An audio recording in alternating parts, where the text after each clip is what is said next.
Selamat pagi anak-anak, jumpa kembali dalam video pembelajaran. Kali ini kita masih membahas tentang listrik statis ya. Masih lanjutan dari pokok bahasan tentang listrik statis. Nah, pada pertemuan kali ini kita akan membahas tentang hukum Gauss ya. Hukum Gauss. Gauss itu sebenarnya bukan ahli fisika awalnya ya. Jadi beliau itu seorang ahli matematika dari Jerman yang akhirnya mengaplikasikan pengetahuan matematikanya itu ke dalam teori-teori fisika, khususnya yang berkaitan dengan listrik dan magnet ya, sehingga sampai sekarang dikenal ada yang namanya hukum Gauss ini ya, hukum Gauss. Oke, jadi yang pertama yang harus kita pahami berkaitan dengan hukum Gauss ini adalah pengertian tentang, nah ini yang pertama ya, tentang garis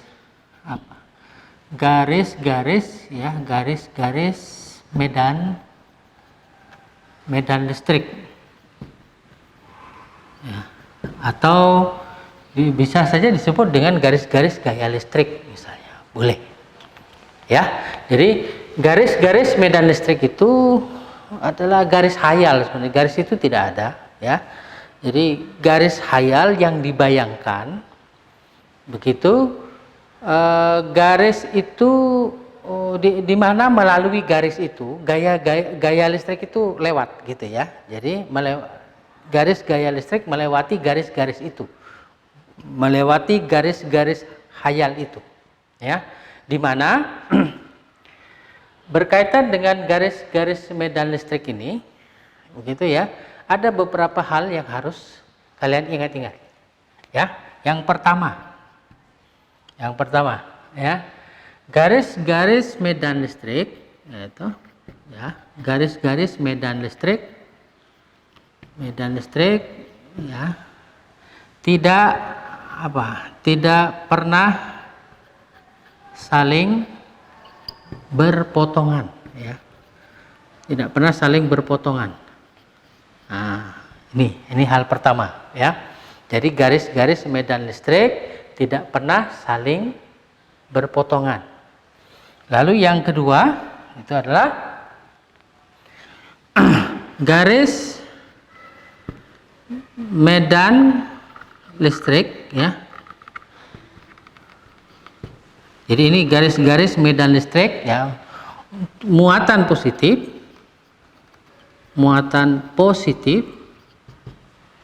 itu ada ya, itu berarah radial keluar ya. Sebaliknya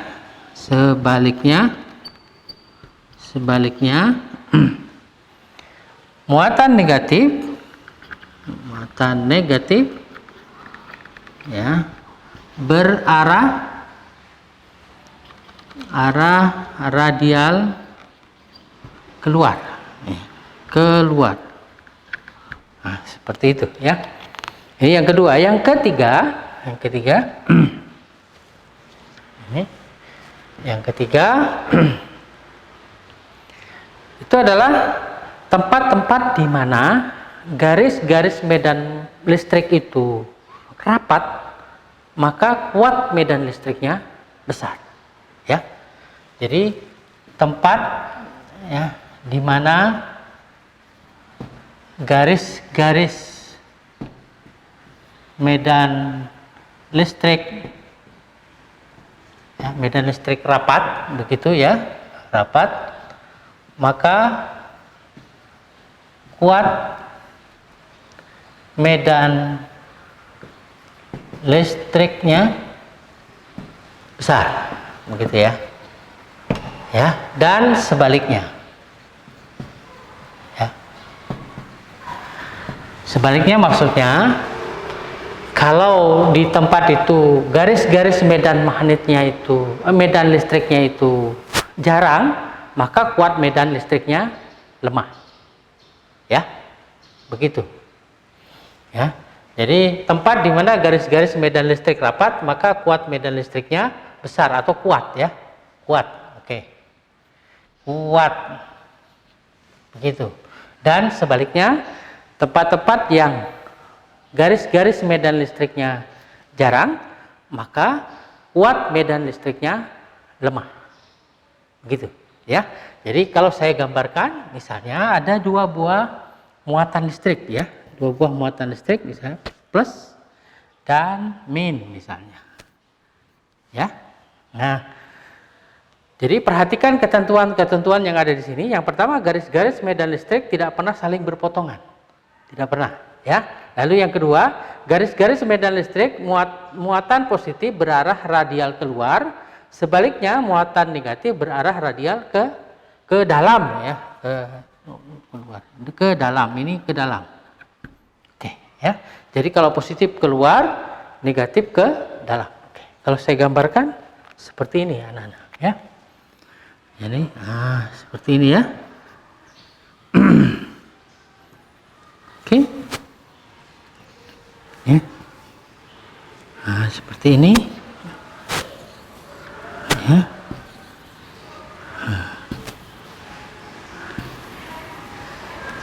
Begitu ya.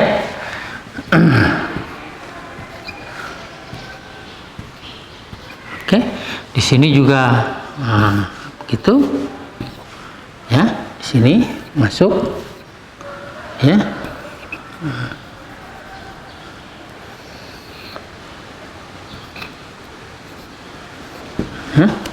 Yang ini keluar, ya.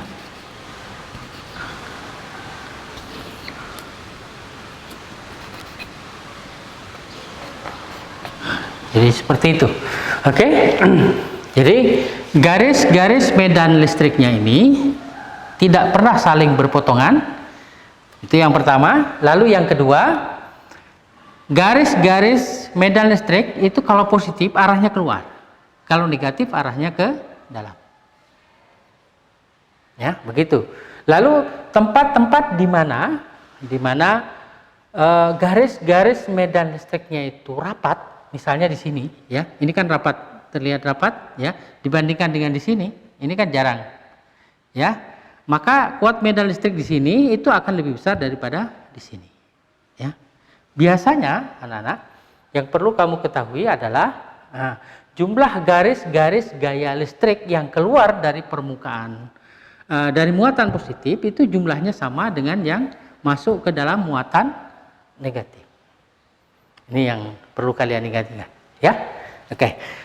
Baik, yang kedua, ya, hal berikutnya yang harus kamu perhatikan berkaitan dengan hukum Gauss ini adalah, mari kita lihat bagaimana kita membuat formulasi dari hukum Gauss, ya.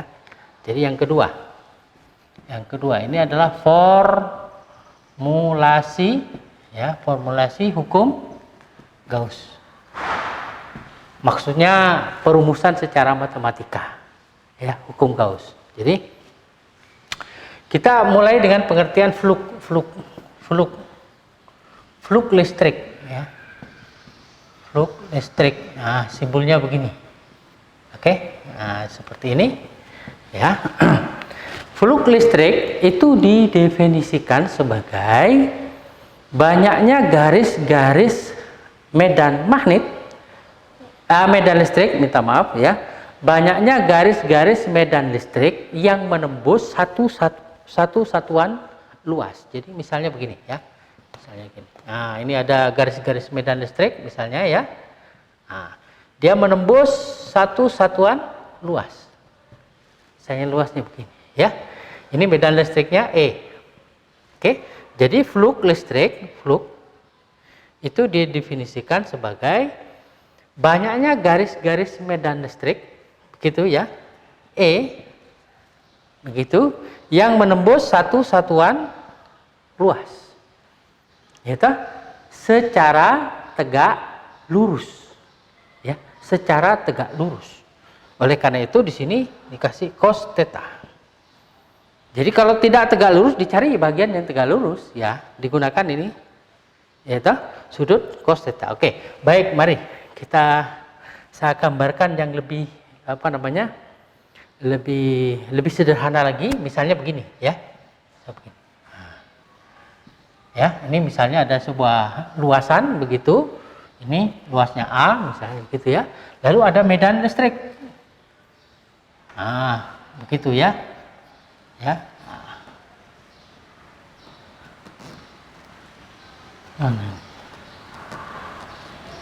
Nah, seperti ini. Ini garis normalnya begitu. Dia membentuk sudut theta. Oke? Ya, seperti itu. Nah, ya. Oke, jadi kelihatan ya. Jadi karena dia tidak tegak lurus terhadap bidang, ya, bidang yang ditembus, maka dicarilah yang tegak lurus. Yang tegak lurus kan yang ini, ya. Nah, ini kan kalau diuraikan kan, nah dapatnya ini ya. Seperti itu, oke? Nah, ya, di mana kalau ini adalah E, yang ini adalah E cos theta. Seperti itu. Ya.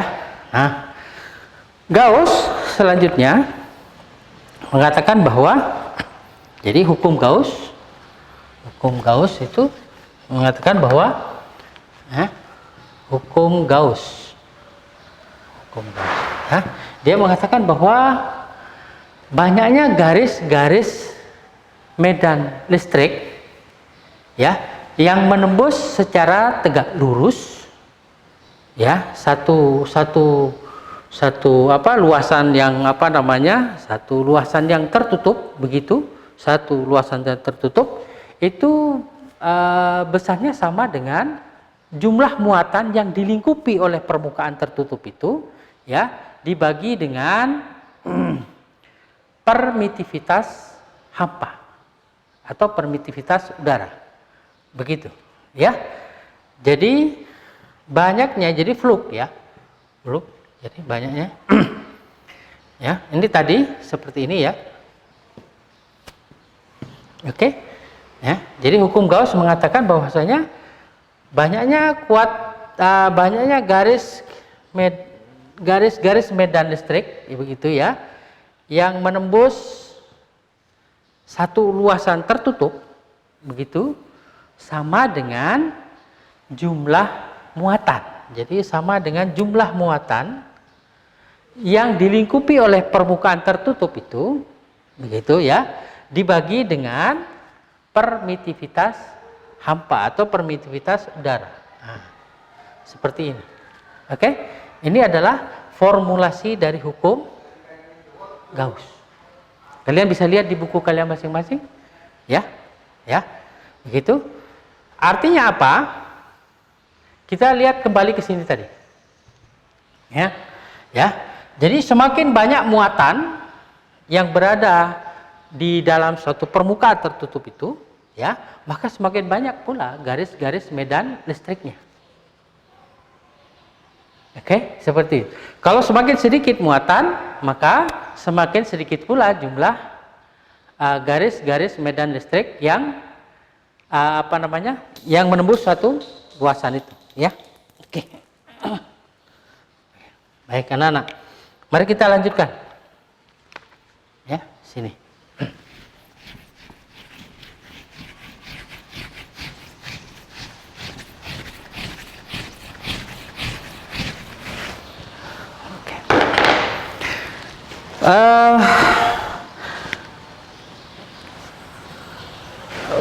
Konsep tentang hukum Gauss ini nanti bisa dipakai untuk menghitung begitu ya muatan yang menghitung kuat medan listrik dari muatan suatu sistem ya atau muatan yang terdistribusi secara seragam ya. Terdistribusi secara seragam. Jadi untuk saat ini untuk kalian ya, saya akan batasi hanya membahas dua hal ya. Yang pertama adalah ya ini muatan yang terdistribusi secara seragam maksudnya ya. Ya. Jadi yang pertama kita bahas muatan yang ada pada keping yang sejajar. Ya, jadi keping sejajar. Keping sejajar. Ya, keping sejajar. Oke, mari kita lihat misalnya begini. Ya, ada dua buah kepingan sejajar. Ya, diletakkan saling berhadapan seperti ini. Ya, misalnya dua buah kepingan ini ya dihubungkan dengan sebuah sumber arus listrik. Nah, begini ya. Nah, misalnya seperti ini. Oke. Jadi ingat, ya, yang panjang plus, yang pendek adalah min. Begitu ya. Jadi panjang plus, yang pendek min. Sehingga dengan otomatis, secara otomatis di sini di kepingan yang pertama ini akan bermuatan positif. Ya, bermuatan positif. Sedangkan kepingan yang kedua ini akan bermuatan negatif. Begitu kan? Ya, sehingga dengan demikian nanti garis-garis medan listriknya itu akan bergerak dari sini, dari kepingan yang positif ke kepingan yang bermuatan negatif. Nah, seperti ini. Nah, ya.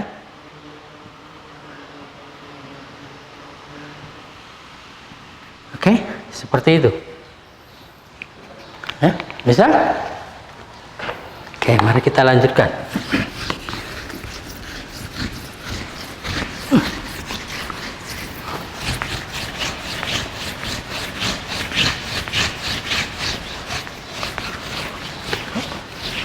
Oke.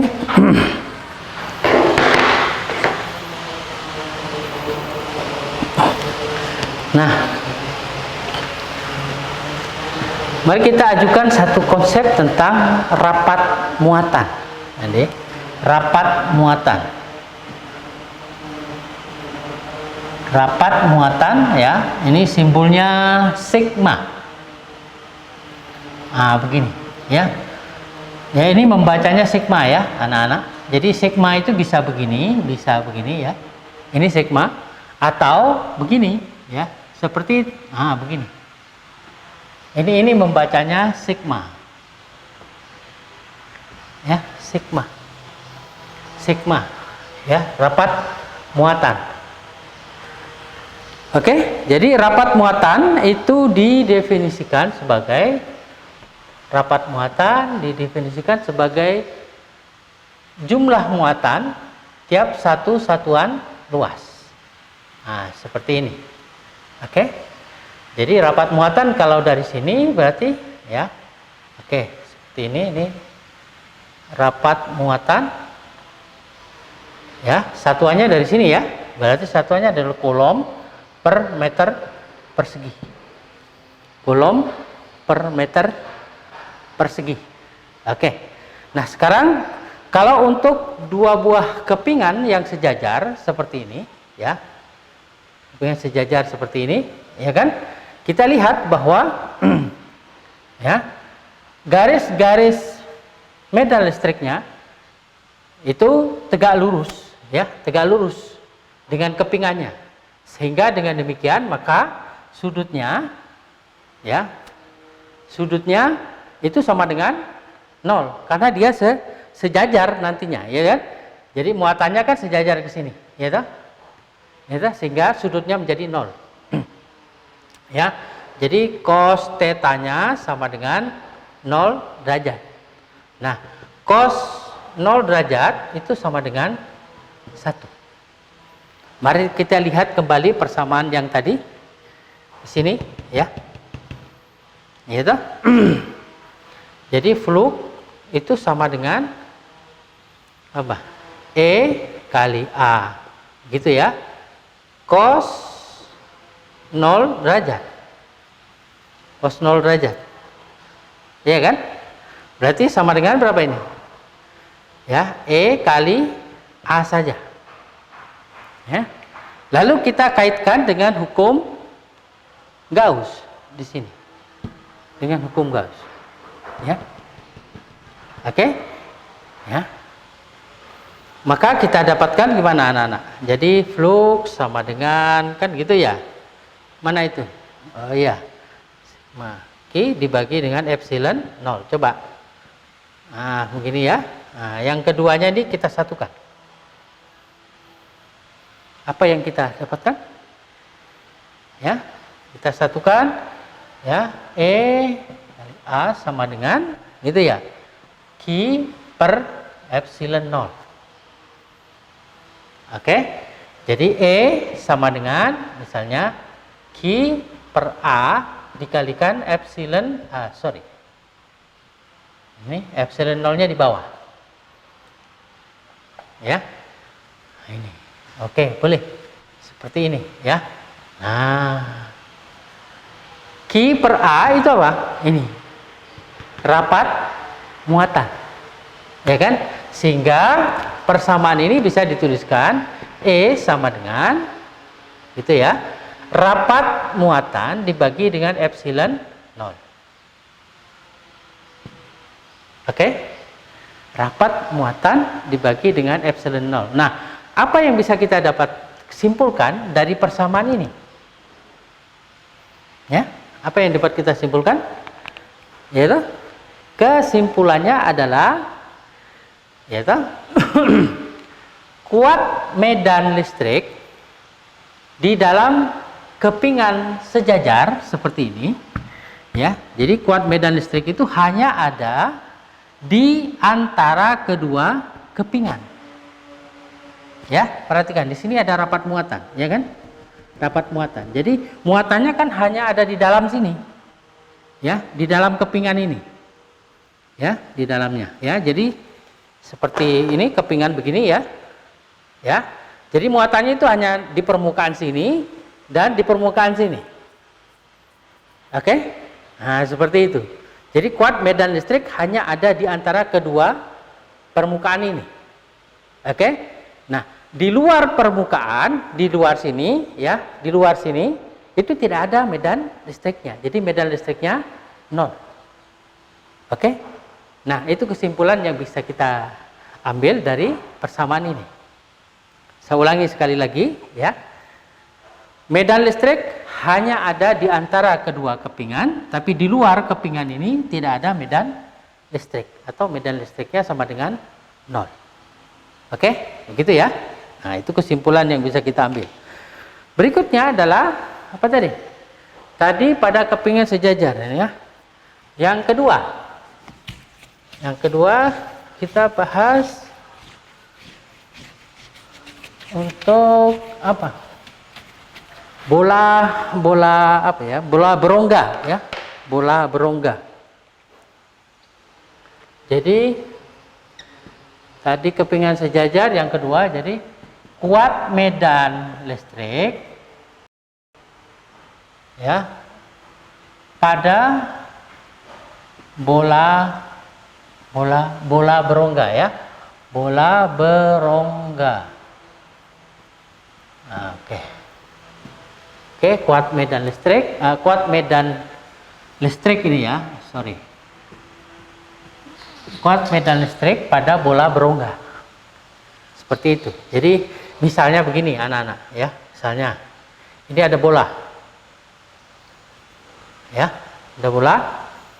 Begitu, di mana bola ini memiliki jari-jari R. Oke? Gitu. Nah, ketika bola ini diberi muatan listrik, begitu, maka muatan listrik itu akan menempel di permukaan bola. Jadi nempel di sini. Ya. Jadi muatan listriknya berada di permukaan bola. Ya, seperti ini. Oke. Nah, muatan listrik tidak pernah berada di tengah-tengah bola atau di dalam bola, tidak ada. Jadi di dalam bola tidak ada muatan listrik. Muatan listrik menempel di permukaan bola. Di dalam bola tidak ada. Oleh karena itu, kuat medan listrik di dalam bola itu sama dengan 0. Oke? Jadi ingat-ingat itu.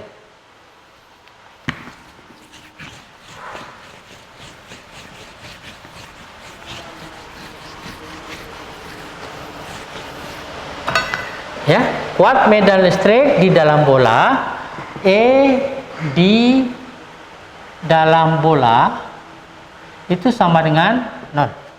Kenapa? Sekali lagi, di dalam bola tidak ada muatan listrik. Oleh karena itu, kuat medan listriknya sama dengan 0. Oke, jadi misalnya, misal di sini ya. Misalnya di sini ada lingkaran di sini, di mana lingkaran ini memiliki jari-jari misalnya R kecil.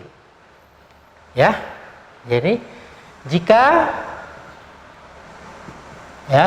R lebih kecil daripada R, ya, maka E sama dengan 0. Oke? Begitu, ya. Nah, ini akan terjadi sebaliknya. Misalnya, ya, di daerah ini, daerah di luar bola, ya, daerah di luar bola, misalnya ini, ya, ini R juga misalnya, ya, begitu. Jadi jika R begitu lebih besar atau sama dengan R besar, ya, maka E-nya itu mari kita hitung. E-nya mari kita hitung. Gimana caranya menghitung E? Ya, seperti tadi.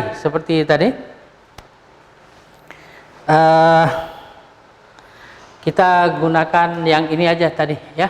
Jadi apa? E sama dengan gimana? Q per epsilon 0, ya toh? Dan E sama dengan apa tadi?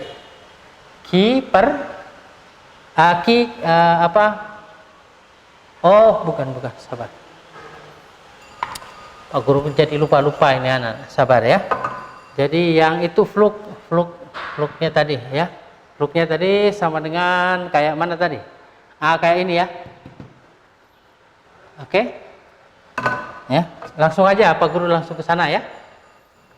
Jadi EA sama dengan Q epsilon 0, begitu ya. Ya toh? Nah, sekarang E sama dengan kan begitu. Q dibagi A, epsilon 0. A-nya di sini ini adalah luas permukaan bola. Ya, saya ulangi lagi. A ini adalah luas permukaan bola. Ya, luas permukaan bola. Luas permukaan bola. Ya, luas permukaan bola. Berapa? A sama dengan 4pi R kuadrat. Ya. 4pi R kuadrat. Nah, ini kita masukkan ke sini. Oke, sehingga kita dapatkan E sama dengan Q, kan begitu, dibagi dengan 4pi R kuadrat kali epsilon 0. Ya toh? Nah, coba kita tata kembali ini. Maka E kita dapatkan sama dengan 1/4pi epsilon 0, begitu kan? Kali per R kuadrat. Nah, yang ini apa? Yang ini K kan? Ya toh? Sebagaimana sudah kalian ingat-ingat. Jadi kesimpulannya adalah, ya toh, E untuk R sama dengan R kecil ini sama dengan R besar, dan lebih besar daripada R besar ini, ya, besar kuat medan listriknya adalah sebesar ini, ya. Jadi kuat medan listriknya ini E sama dengan 1/4pi epsilon 0, gitu, ya, Q per R kuadrat. Artinya, saya ulangi sekali lagi di sini, ya. Medan listrik di dalam bola atau di tempat-tempat yang memiliki jari-jari, ya, lebih kecil daripada R, ya, itu kuat medan listriknya 0. Ya, kuat medan listrik itu baru ada di mana? Di sini, di permukaan bola, ya, atau di luar permukaan bola. Ya. di luar permukaan bola itu justru ada kuat medan listriknya. Artinya kuat medan listriknya tidak sama dengan nol. Oke, begitu ya kesimpulannya. Jadi perhatikan perbedaan antara ya kuat medan listrik pada keping sejajar, ya, di mana pada keping sejajar kuat medan listrik hanya ada di antara dua kepingan, di luar kepingannya itu sama dengan nol.